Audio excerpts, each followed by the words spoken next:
По-важно ли да се бориш за мечтите си Хм. или да си щастлив с това, което имаш? Да се боря за мечтите си. На мен ми беше мечта да съм фризьор, така че все съм тук. Можем ли да бъдем щастливи без трудности в живота? Не, няма как да стане. По-добре ли е да имаш цел в живота или да живееш ден за ден? О, целите са по-важни от всичко.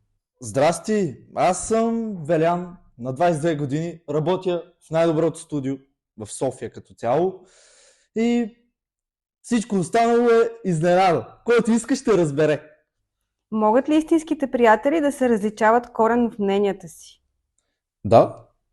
Може ли едно грешно решение да ни научи на нещо ценно? О, да, доста грешни решения имам в живота. Трудните решения винаги ли водят до по-добри резултати? М, Тук съм на кантар. Не мога да отговоря на този въпрос точно правилно, защото има разлика във всичко.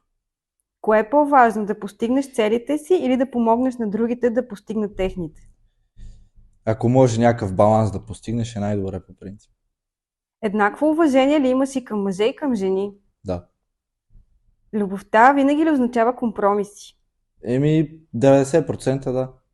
Трябва ли да бъдем етични, ако това ни носи загуби и трудности? Да. Понякога трябва да бъдем етични, но не винаги. Чао!